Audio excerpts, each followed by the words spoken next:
Sixth. आप देख रहे 23 लिखा है, फिर 25 है, फिर 36 है। अब आप देखते हैं कि सबसे पहले देख रहे हैं यहाँ पे भी वर्ग तो दिख रहा है आपको, ये रहा 5 का वर्ग और ये है आपका 6 का वर्ग, ठीक है। अब 5 का वर्ग 6 का वर्ग, लेकिन ये किसी का वर्ग नहीं है, ये किसी का वर्ग नहीं है।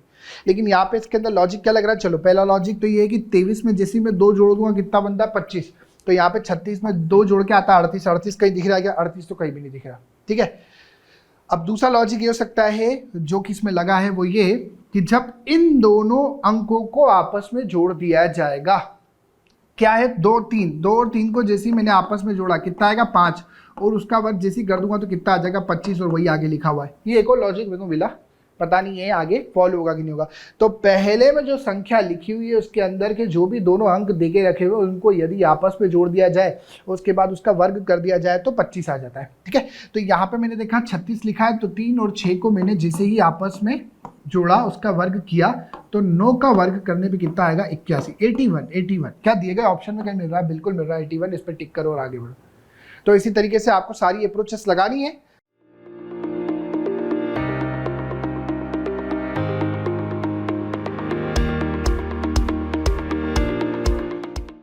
चलते अपन 7वें क्वेश्चन की तरफ।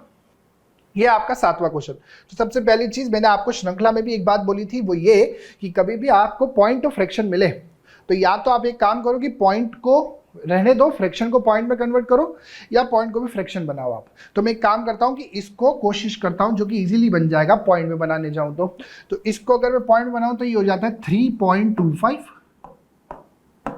ये 2.25 तो पहले से ही है। तो सिंपल बात ये हुई कि 2.25 से 3.25 बनाने के लिए सिंपल 1 जोड़ दिया गया है, सिंपल 1 जोड़ दिया गया है। अब ये है 3.75, 3.75 में भी जैसे ही मैं 1 जोड़ूंगा तो कितना आ जाएगा 4.75। 4.75 किसी ऑप्शन में दिख रहा है क्या, नहीं भैया, सारे के सारे उत्तर जो है फ्रैक्शन में है। तो मैं इसको फ्रैक्शन में कन्वर्ट करके देखता हूँ। जैसे पॉइंट रिमूव किया नीचे आ जाएगा 100, ठीक है। अब जैसे मैं 25 से काटूंगा उसको तो नीचे तो 4 आ जाएगा, ऊपर आया 1, 22, 9, 19/4, 19/4। या ऐसा कर सकते हो 500 तक डिवाइड करने पे 20 आ जाता, 25 कम है तो 19 हो जाएगा। 19/4 है क्या ऑप्शन में, बिल्कुल है, बिल्कुल है 19/4। ये हो गया आपका आंसर, ठीक है। तो पॉइंट ऑफ फ्रैक्शन कहीं भी आए तो आप सबसे पहले या तो पॉइंट को फ्रैक्शन में कन्वर्ट कर दो या फ्रैक्शन को पॉइंट में कन्वर्ट कर दो, क्वेश्चन खुद ब खुद आसान बन जाएगा आपका। चलते हैं अपन अगले क्वेश्चन की तरफ, जो कि क्वेश्चन नंबर है आपका 8। क्या लॉजिक लग रहा है इसके अंदर, 111 से 89 किस तरीके से बनाया जा सकता है। तो सबसे पहले मैं देखता हूं कि पहले से दूसरा नंबर बनाने के लिए कुछ घटाया जा रहा है। तो पहले मैंने देखा 111 से 89 बनाने के लिए 22 माइनस किया जाएगा, 22 माइनस किया जाएगा। तो 105 में भी मैं माइनस करके देखता हूं 22। तो 105 में जैसे मैं 22 माइनस करूंगा 95, 85, 83 आएगा, 83। क्या आपको कहीं पे 83 ऑप्शन में दिख रहा है क्या, नहीं 85 है, तो ये लॉजिक तो फेल हो गया। अब मैं दूसरा लगाता हूं कि इन दोनों के बीच में कौन सा वर्ग आता है, इन दोनों के बीच में 10 का वर्ग आता है जो तो होता है 100।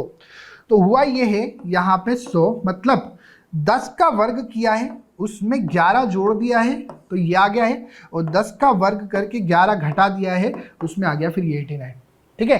तो बीच में जो 100 वाली संख्या बोलो या 10 का वर्ग बोलो, 100 ले लिया सपोज करो मैंने, 100 जैसे लिया, 100 के 11 प्लस इधर किया, 11 माइनस इधर किया है। तो यहाँ पे अगर मैं 100 लूंगा तो 100 में 5 यहाँ पे जोड़ा गया है, तो यहाँ पे 5 माइनस कर दो, तो 5 माइनस करने पे कितना आएगा 95, 95 ऑप्शन में दिख रहा है क्या, बिल्कुल दिख रहा है। तो मैंने यहाँ पे ये देखा कि आप ये भी कर सकते थे कि इन दोनों के बीच में कौन सी संख्या आती है आपको कैसे पता चलता, आप जिसे इन दोनों को जोड़ोगे, इन दोनों को जोड़ोगे तो 200 आएगा, और 200 को जैसे ही मैं 2 से भाग देता था कितना आ जाता 100। मैं देखता 100 से बिल्कुल इक्वल डिफरेंस पे है ये, 100 दिया, 100 से 11 प्लस 11 माइनस, तो यहाँ पे भी बीच में 100 रख के देखा, यहाँ पे प्लस 5 है तो आगे -5 करके देखा 95, जो कि ऑप्शन में बिल्कुल मिल रहा है। अलग अलग प्रकार के लॉजिक होंगे, तो सारे लॉजिक आपको सीखने। अगर 95 भी ऑप्शन में नहीं होता तो हमें कोई तीसरी चीज सोचता कि ये जो है किसके वर्ग के पास में है, ये 9 का वर्ग प्लस 8 है, ये जो है 11 का वर्ग -10 है। तो इस तरीके से थोड़ा सा लॉजिक लगा के मैं देखता।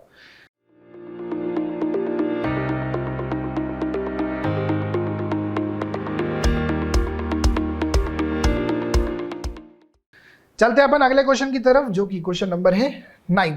56, 41, 94। देखो क्या लॉजिक है इसके अंदर, देखते हैं 56 से 41 किस तरीके से बनाया जाएगा। अच्छा क्वेश्चन है ये बहुत अच्छा क्वेश्चन है। अब ये पहले आप वीडियो को पॉज करना और पहले खुद से बनाने की कोशिश करना। तो सबसे पहली चीज़ तो यही है कि 56 से 41 बनाने के लिए मेरे को -15 करना पड़ेगा, और 94 में जैसे 15 माइनस कर दूंगा तो कितना आ जाएगा 79। दिए गए ऑप्शन में कहीं है क्या? कहीं नहीं है। कुछ और चीज़ें करके देखता हूँ मैं। 5 × 6 कितना होता है? 30। क्या 41 है? नहीं, ये भी नहीं है। कुछ और ऐड क्या करना पड़ रहा है मुझे किसका? तो मैंने देखा 5 × 6 को जैसे ही मैंने आपस में इंटू किया, 5 6 को इंटू किया तो कितना आया? 30। एक्स्ट्रा कितना जोड़ा गया है? एक्स्ट्रा जोड़ा गया है 11। और वो 11 कैसे बनता है? इन 5 और 6 को आपस में जोड़ने पर। तो एक लॉजिक मेरे को ये दिखा कि 5 और 6 को आपस में इंटू कर दिया गया है, प्लस उसमें जो दोनों संख्या है उसको आपस में जोड़ भी दिया गया है। ये मेरे को दिखा, पता नहीं आगे लॉजिक लग रहा है कि नहीं लग रहा। ठीक है, क्योंकि पहले मैंने -15 करके देख लिया, उससे तो मेरे को लॉजिक नहीं लगा। अब मैंने देखा 5 और 6 को इंटू किया, 5 और 6 को इंटू करने पे हुआ 30, और 5 और 6 को जोड़ने पे आया 11, तो कितना आ गया? 41। यही लॉजिक मैं आगे लगा के देखता हूँ 94 में। तो लॉजिक जब मैं लगाऊंगा तो पहले 9 × 4 को आपस में इंटू किया जाएगा, और उसके बाद प्लस 9 + 4 को जोड़ दिया जाएगा। 9 × 4 करने पे आता है 36, और 9 और 4 को आपस में जोड़ देने पे आता है 13। तो 36 + 13 होता है 49। क्या 49 ऑप्शन में दिख रहा है क्या? बिल्कुल दिख रहा है, यही आपका उत्तर है। तो इसी तरीके से अलग अलग अप्रोचेस आप लगा के देखेंगे कि जब भी किसी नंबर को डायरेक्ट इंटू करने पर वो नहीं बन रहा, 5 और 6 से 30 नहीं बना, तो वहाँ छोड़ मत देना। आप ये देखना कितना एक्स्ट्रा ऐड करना पड़ रहा है। तो मैंने देखा 30 के बाद 11 ऐड करना पड़ रहा है। उस 11 जो एक्स्ट्रा ऐड करना पड़ रहा है उसका भी कोई संबंध उसके अंकों से बन सकता है क्या? तो हर चीज़ आपको करके देखनी है, कोई भी पहलू को अधूरा नहीं छोड़ना है। आपको पूरा चेक करके देखना, आपको लॉजिक बिल्कुल मिलेगा। नहीं मिलता तो आप दूसरा अप्रोच लगाएंगे, लेकिन कोई भी अप्रोच को अधूरा मत छोड़ देना। आपने किसी नंबर में इंटू करके कोई नंबर बनाया, लेकिन आपने देखा वो नंबर बना नहीं, आप देखें कितना एक्स्ट्रा ऐड किया गया है, उसका कोई एक्स्ट्रा ऐड करने का लॉजिक निकल के आता है क्या? ठीक है,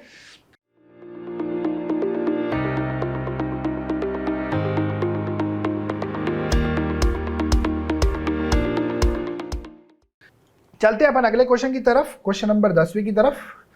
ये आपका क्वेश्चन नंबर 10वां, 01 36 02। तो अब देखते हैं इसके अंदर क्या लॉजिक है। तो सबसे पहली चीज मैं देखूंगा, ये है 1 का वर्ग और ये है 6 का वर्ग। तो मैं देखता हूं कि अच्छा ये 1 का वर्ग है फिर 6 का वर्ग है, मगर ये किसी का भी वर्ग नहीं, ये किसी का भी वर्ग नहीं, ये किसी का भी वर्ग नहीं। तो अब मैं आगे कोई दूसरा, अगर मैं बोल सकता हूं कि ये √2 का वर्ग है, लेकिन उससे कोई लॉजिक लग नहीं रहा, उससे कोई लॉजिक लग नहीं रहा। तो अब मैं कोई दूसरी चीज ट्राई करके देखता हूँ। चलो मैं देख लेता हूँ। जैसे आपने बोला अच्छा ये 1 का वर्ग था, इसमें आप ये बोल सकते हो कि सर इसका 6 गुना किया गया है, तो ये √2 है।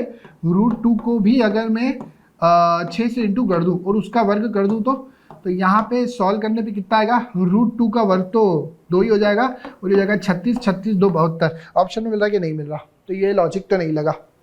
अब कोई दूसरा लॉजिक लगा के देखते हैं। पहला मैंने देखा कि ये 1 है और ये 6 का वर्ग है। 1 में यदि मैंने 5 जोड़ दिया तो कितना आया? 6। 5 जोड़ने पर जो संख्या आई है उसका वर्ग कर दिया तो आ गया 36।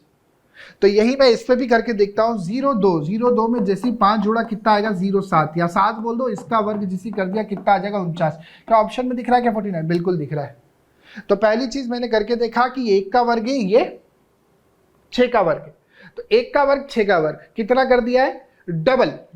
तो यहाँ पे भी ये √2 का वर्ग था, इसको भी मैंने डबल कर दिया, तो √2 × 6। उसका जैसे ही मैंने किया सॉल्व 72 आया, वो ऑप्शन में नहीं मिला।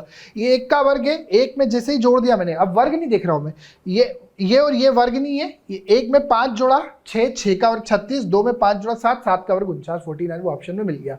ये भी नहीं मिलता तो मैं क्या करता?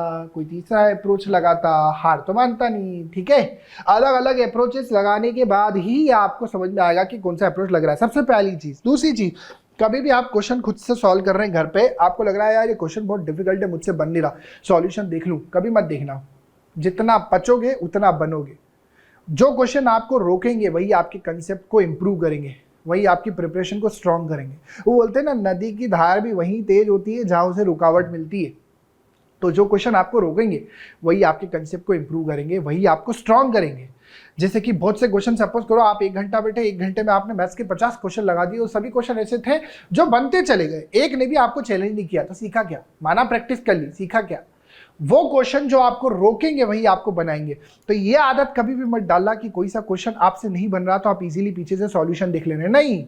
थोड़ा सा खुद को घिसो उसके ऊपर, क्योंकि किसी का कोई क्वेश्चन आपसे सॉल्व नहीं हो रहा, इजीली आपने सॉल्यूशन देख लिया तो वो चीज़ें सिखाएगा नहीं आपको। हो सकता है वही क्वेश्चन 10 दिन बाद फिर प्रॉब्लम दे दे, लेकिन जब आप उसके ऊपर आधा घंटा देंगे, 20 मिनट देंगे, उसके बाद सॉल्यूशन देखेंगे, तो उसका सॉल्यूशन, उसका तरीका आपको जीवन भर याद रहेगा। ठीक है, तो कभी भी एकदम से क्वेश्चन नहीं बनता, थोड़ा सा पचो, अलग अलग अप्रोचेस लगाओ। भले वो सही तरीका आपको नहीं मिल रहा कि किससे वो क्वेश्चन सॉल्व होगा, लेकिन 50 अलग तरीके मिल जाएंगे जिससे वो क्वेश्चन सॉल्व नहीं होगा। वो आपको हेल्प करेंगे आगे, नई नई अप्रोचेस आपको जानने को मिलेगी। तो संघर्ष बहुत ज़रूरी है, उसके बाद ही आप हीरे बनोगे।